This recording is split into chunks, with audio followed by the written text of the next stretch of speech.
Hello, my name is Trzciński, and I work at Kontakt in Wrocław. We are a small company that specializes in mostly in mobile applications. We develop in React Native, but also do some cross-platform applications as well. And here I would like to speak about state management and how you can use it, do it with Apollo GraphQL. So let's go. So basically, what's this app state? An app state are all those little things that make your application look and behave as expected. All those little things that your user will notice when using your application. For example, app state is all the data that comes from external APIs, like, I don't know, products in your mobile shop, or maybe other stuff, user settings, etc. Also, app state is also all temporary data that user changes. So let's say that he changes the cart in the application shop. We are not sending this directly to the API. We are catching this in the application, right? And also, all user selections. So let's say all drop-downs, persistent user queries, search terms, all those little things gathered together for application state. And most of the time, we are storing this application state with this little library. So how many of you have heard about Redux? How many of you have used this? Wow, more than half, I think. So that's good. So maybe Mobx, the competition made by Michael West, right? Not so much, but still. So big applause for you. But are those the only solutions that you can use where you are fetching while you're working with application state? As you can see, the community is quite divided. There are no perfect solutions for that. And it appears that we are not just limited to Redux or Mobx. There are other solutions as well. And there's one solution that I would like to speak about today. So another question, how many of you have heard of or maybe used Apollo, GraphQL, or GraphQL in general? Oh, that's nice as well. Nice performance. So for those that haven't used GraphQL, the main advantage of GraphQL is the declarative data fetching. So declarative data fetching means that you don't fetch data that you don't need. You don't overfetch or underfetch the data. You just get from the API the data that you need in the shape that you need. And what it means to your application is that you don't have to manage your data and normalize it in a, let's say, complicated reducers, charts. You just got the data in the shape that you need. Another big advantage of Apollos, especially Apollo GraphQL Apollo higher order components. So they allow you to inject, for example, in your React application, props like loading, error, and much more. So once again, you don't need to launch intermediate actions like, I don't know, everyone probably used fetch start, fetch loading, fetch completed. So this one is also fixed out of the box by Apollo GraphQL, right? So those two things takes out some heavy lifting from Redux or Mobx. They take away these complicated reducers that we were creating before. They take away those action creators that we are launching. But what about those little things that we spoke about earlier, like drop-down, search queries? Maybe user will want to change the theme of the application. We need to store them somewhere, right? So let's try and look how we can do it as well. And then we have it, Apollo link state. So this is the thing that I would like to speak about today. So let's answer the question, what are the links? Apollo links are chainable units that you can use with your GraphQL request and transform and modify the behavior, how the request looks like. So for example, Apollo links are chainable. Maybe you can came across the term middleware that you can plug into your request.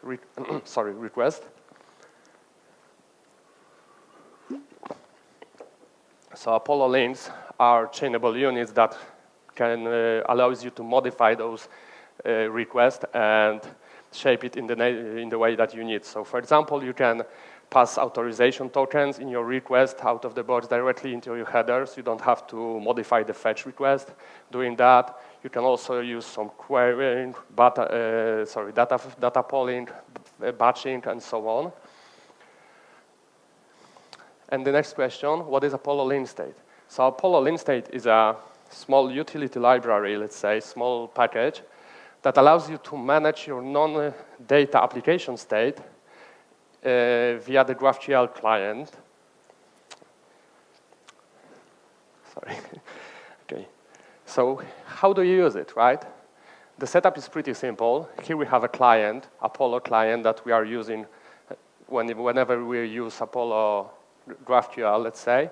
And the only difference is that we have to inject the client state into our application. And what is the client state? Client state is an object, and it has to have two keys. One key is a default, and it contains the, like the name says, default values of our application state. Let's say it can be, I don't know, user selections or shopping cart that we have in our application state. And the other key of the client state is our reducers. Reducers tell our Apollo client how to manage queries and mutations when we are working with local state, right? So this is the example setup that we can see. First of all, the client state defaults. In our example, this is an empty shopping cart array that later we will modify. And the second key are resolvers. And this is the shape of the resolvers. This is the one example mutation that we can use. So this mutation is called add item to a cart. And surprisingly, it adds item to a cart, right? And basically, it looks fairly similar to a Redux reducer. So we have a previous value of the cart. We have a data that we are injecting into the cart. And then we are writing to the store. One more thing that we have to remember about when working with Apollo state and with local state as well is to write queries and mutations. So basically, we have to write queries and mutations the way like we would like to use them and write them using the normal GraphQL Apollo library, with just one difference. We have to add client directive. So here and here we have a client directive. And this directive tells our Apollo client that it has to work with local state and not the state that comes from the external APIs, from external sources. So this little directive is a key that tells Apollo client which data part we have to use, right? So enough with the talk, and maybe let's see some code. Example. So here we have pretty small application, pretty small shopping application, let's say to-do list or a small shop. This application already is using a Apollo cache. So here we have, So here we have Apollo client. It has just one property, URI, that this is the address of application that I have created, the data that we are fetching. Then we are creating the store. Sorry, this is actually a Redux. So this is a Redux provider, and this is Apollo provider that we are wrapping our application with, right?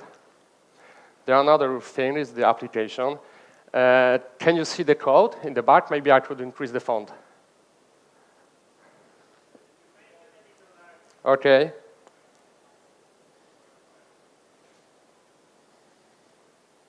Like that? Yeah. So this is a pretty simple list that we can use. These data beers come from the GraphQL query. I will show it in the future in a minute. And we are iterating over the items of the data, displaying each as a list item. And here we have some handlers. So we can add item to a cart, remove item from a cart, and update the item. So this is the component, pretty simple. All is wrapped in Apollo GraphQL HOC query. And when we go to the top of the component, here we can see the query of the Apollo, and this is the query that we are using. So let's go to the query.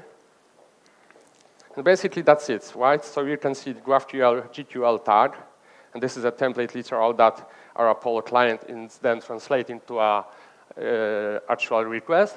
And this is the data that we are fetching. So that's why I was talking about declarative data fetching. So let's imagine that each beer in our API have a lot more of keys, like, I don't know, price, description, and et cetera, et cetera. But we just need, for this list, we just need those 5 items. So we are fetching just those 5 items, and that's it. And this is the only data that we'll get, we will receive. Not less, but not more as well. And this is the Redux, since this is a Redux implementation that I wanted to show the first hand. So here we have action creators. So we can see add item action, remove item action, and update item. Those are action creators, right? So if we have action creators, we also have to have reducer for that. So here you can see reducers, a normal code, adding an item. Here we can remove the item. And here we are updating the item, and of course, default state. And that's it. So this is the Redux implementation.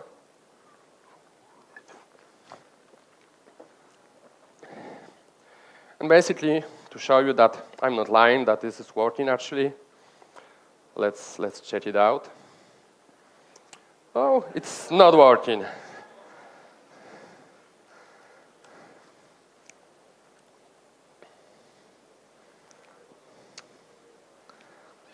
Wait a minute.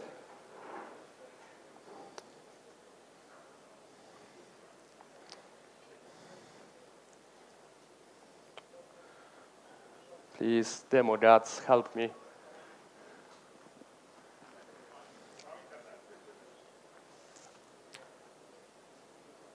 Oh my God. Yeah, of course. Give me a second.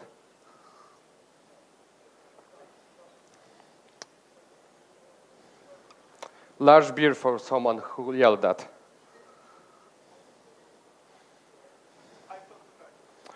I should.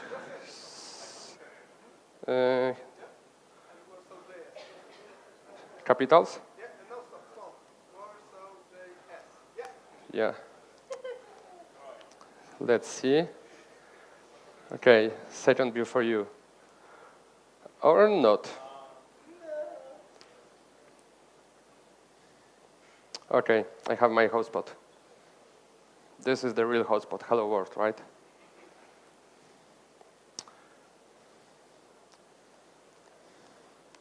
Yay.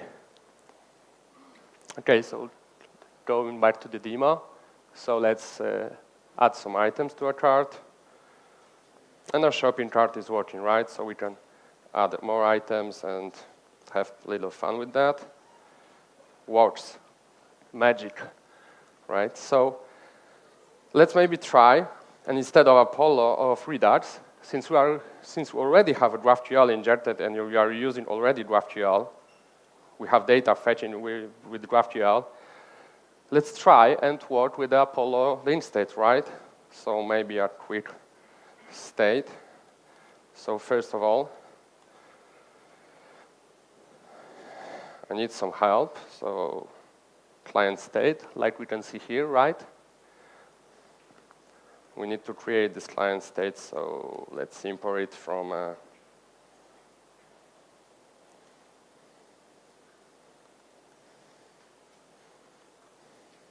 something like that.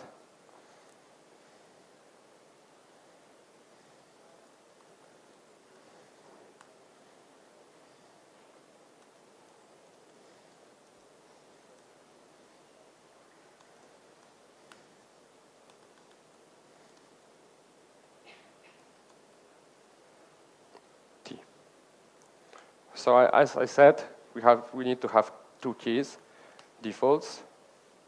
Let's make it an empty array right now. And the second key should be resolvers. Solvers. Leave it like that. And the next step, right? So we have defaults, and then we have mutation, add item to a cart.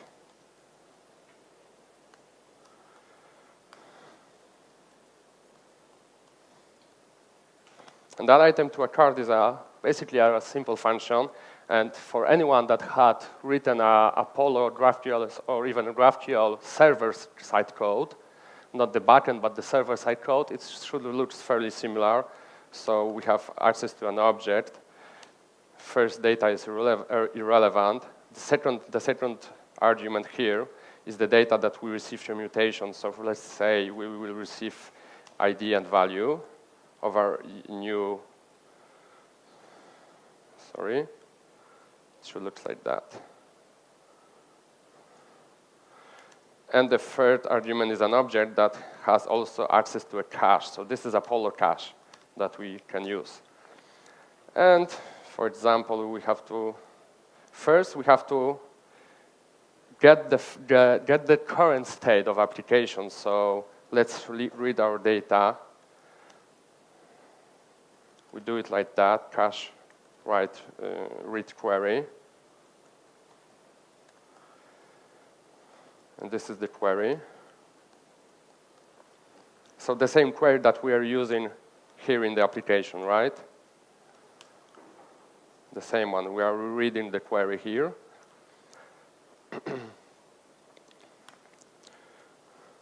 Let's create a new item, so it will equal to ID and value. So this is ID of item that we want to add. And this is the cart value, so the quantity of the, let's say, beers that we want to add to the cart. And then we can do something like that. Data, and it should be data.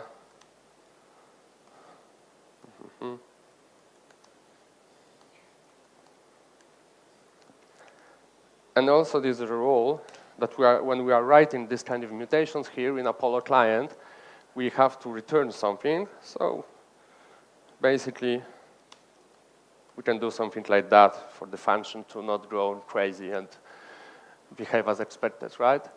And as you can see, this is not some magic or any complicated stuff, right? We just access the data from Apollo cache. Here we are creating new data and appending it to the cache as well.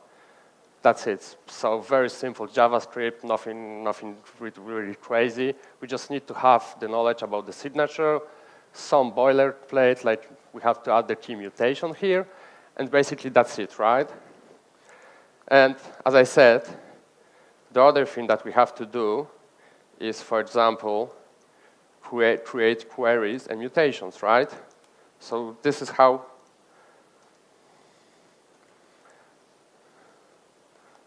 very simple query should look like. And once again, for anyone who is familiar with GraphQL, it shouldn't be very hard to understand. But if you are not familiar with GraphQL, it's also not so hard. So we have query. We are accessing beers from the Apollo cache, Apollo store. And for each beer, this is an array, right? So for each beer in the array, we just want to have access to these 5 keys. And that's it. So when we want to access the cart, we just do the same. So we are creating a query called cards, for example. And then we have to access the beers as well.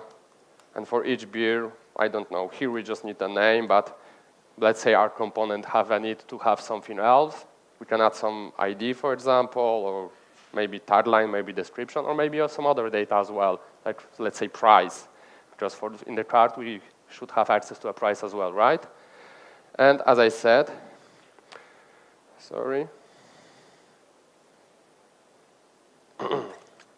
as I said in the next slide, we also have to add this add client directive. So this is very important. If we won't do that, if we don't add the cart here, the Apollo will think that we want to access the data coming from remote server. It will ask the GraphQL server for that data, and the server will go crazy because it don't have access to any cart. The server has no knowledge about the cart. So it will probably throw an error and crash your application, right? So this part is with a T, of course. This part is very important for you to use it. So not to keep you boring, because we will have to create some other code. Maybe I will check out to the branch, because probably either way I will have created some typos and stuff. So maybe let's go with Apollo state implementation as well. Close those guys. And now we can see that we have the client state here, defaults with the card, resolvers. So this is the add item to a card. Oh, I've seen I can also add data flow here, so that's a bonus. And as we can see, read query, then append the data to the card. One important thing when doing with mutation, working with mutations with GraphQL, we also have to specify the type name of the item we are working with. So basically, this is the information that we should get from the GraphQL, maybe from introspection, or maybe from a GraphQL playground, let's say. It's very good to add this information. This way, the Apollo cache and Apollo store won't go crazy and append the data in the good place, right? Write data to this cache and return null. And here we have another mutation, so remove item, also not so complicated. So we are just slicing the array, let's say, and update the item. So we are finding the item, updating it, and returning the new array. So this is the local state. This is our app. So here I have dumped the query higher order component. In previous example, we had something like that. And we had a query here, right? And we were working as a props. So we had access to the data like here. In this example, I have dumped it in favor of a GraphQL higher order component. So this is another approach that we can use. So here we have the wrapper of our component. So this is the first query that we're using. So we are fetching the beers from the GraphQL server. So this is the remote data and loading. And then now we are injecting those as a props. So we are injecting beers as a prop for a React component and loading, right? And this one is our local state. So it looks quite the same, right? We have a card query here. We have the data and loading. And we are just injecting the card. So each GraphQL HOC have a prop called data. And in this prop data, we have a card array. So this is our local state. And it looks the same, right? And here in below, we have other mutations like update card item. And we are injecting it as a prop called update card item. So this is the prop of the component right now. The second mutation, add item to a card. And the third mutation, remove item from the card, right? So that's it. And what can I show you more? No Redux component here, no Redux folder. So we have dumped Redux completely. And those are the handlers. So in the previous examples, here we were dispatching the actions from Redux. So the calls look like that. This props, dispatch, and here were actions, let's say something like that. Add item with ID and value, right? So this was the previous function, signature, and now we are using these props. We are calling this function that we have injected as a prop to the component. So add item to a card, update card item, remove item from a card. And basically, this is the only change that we have made in our components. So the render method, for example, remained the same. Here we are iterating over the same array, basically. So that component basically is the same, right? Root the same and word the same. And maybe to show you, let's hope that it works still.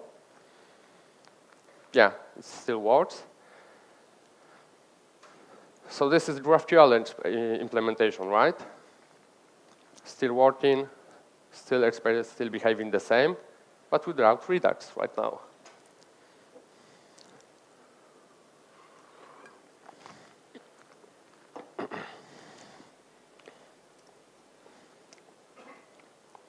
So let's go back to the presentation. A couple of slides more. So as I said, the demo time is behind us. Also, as a side note, all the code is for this demo application is available on my GitHub. Maybe I can show it as well.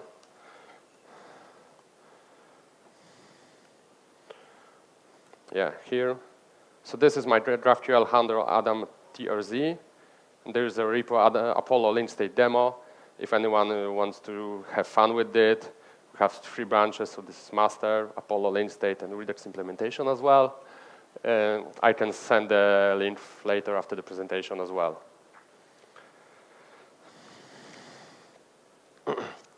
So basically, what have we gained with this approach when using Apollo GraphQL?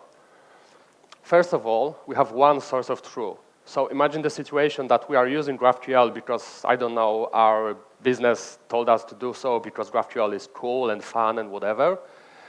But we are still storing the local data in Redux. So we have to manage 2 objects that are storing important data for us, right? Remote data from the server in GraphQL client and local data in a Redux client.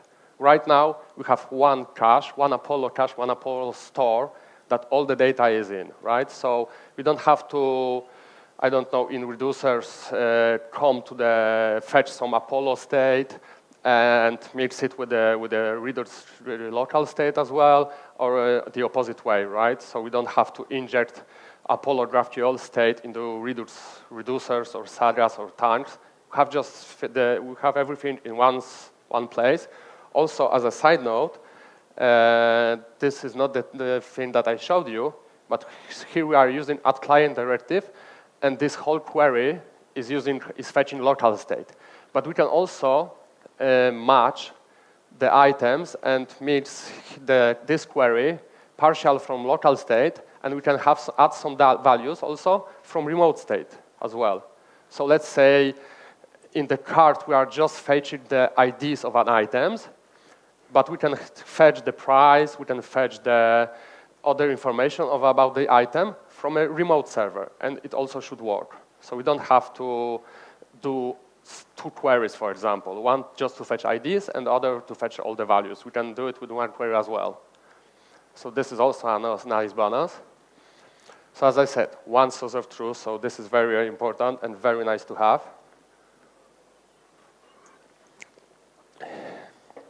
Sorry. Another good thing that we have is reduced code boilerplate. And maybe it don't appear on the first glance, and the lines of code, let's say, stay the same, but we don't have no more times, no more reducers, no more sagas. We have, as I said, one source of truth, right? So, sorry. So we have just one cache and one thing that we have to remember about. We don't have to, when there are some changes in, let's say, in an API response, in the data that we get from the Apollo, from the servers, we just have to remember about updating Apollo cache and Apollo reducers. We don't have to fix and change times. We don't have to fix and change action creators, reducers, and so on. We just have one thing to think about, and we have just one object to maintain. And as we know, less code, less bugs, right? So that's a good thing also. So those are 2 most important things for me, for example, that we have using Apollo link state. And of course, let's say the same goes to Redux, the same goes to Mobx. Apollo link state is not an answer, is not a universal tool for all your projects, for all your issues that you have in your application. But sometimes in projects, it can help you achieve the goals without applying another libraries, another solutions. Since we are using Apollo GraphQL, let's say we started that, so we can add Apollo link state, and for example, we can completely dump the Redux, completely dump Mobx, and I can say that I have a commercial project, quite large one, that we're using Mobx, but since we are using our GraphQL as a backend, we have switched completely to Apollo's link state as a local state management library, and it worked perfectly. So it's a viable solution, right? So as a last slide, let's say, here are some useful links that you can browse, you can watch, and learn some more stuff about it. So the first one is the future of state management. This is an announcement article by Peggy Raises on Medium. It comes deeply about the reasoning behind Apollo link state, why they have created it, the future of Apollo link state, and also how you can maintain and contribute to it as well. The second link is Apollo link state video on YouTube by Sara Vieira. This is a tutorial that shows you how you can use Apollo link state in some other project than this simple app that I showed you. It's also a very good video by a very smart person. And last but not least, of course, documentation, right? So here you can find all the info that you can need about Apollo link state, not only Apollo link state, but other links as well, how you can use them, how you can chain them together to meet your needs, and also how you can create your own ones, because Apollo links are not just the set of libraries that are created once and you have to use, but you can also create your own link and create your own middleware to, I don't know, let's say your authentication token expires, so you can log out user from an application. You can do that as well with Apollo link state. Sorry, not with Apollo link state, but with Apollo link, we can create your own custom logic, let's say show an alert or whatever. So basically that's it. Thank you for your attention. If you have any questions, I would be happy to answer them now.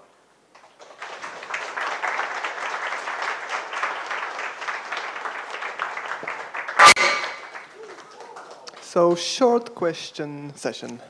There is one from Ilarion.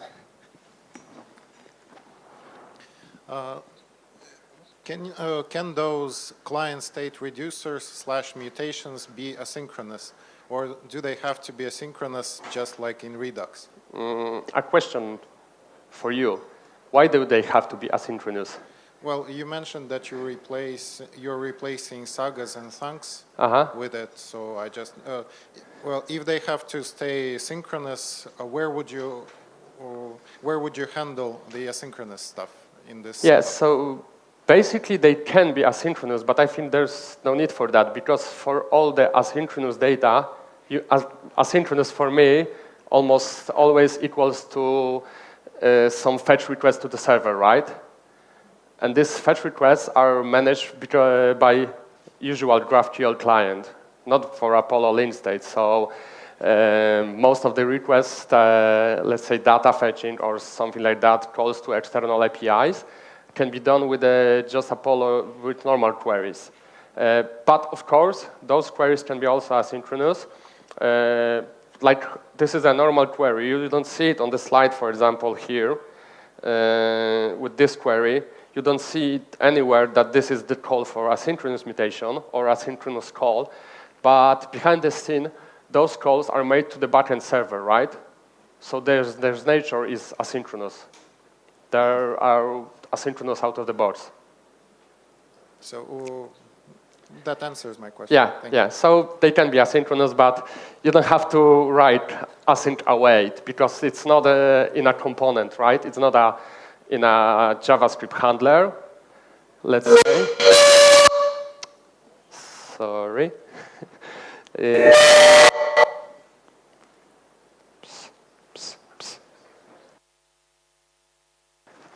Hello? Yeah. So this is not an async away function or, I don't know, promise then catch, but yeah, they can be asynchronous as well.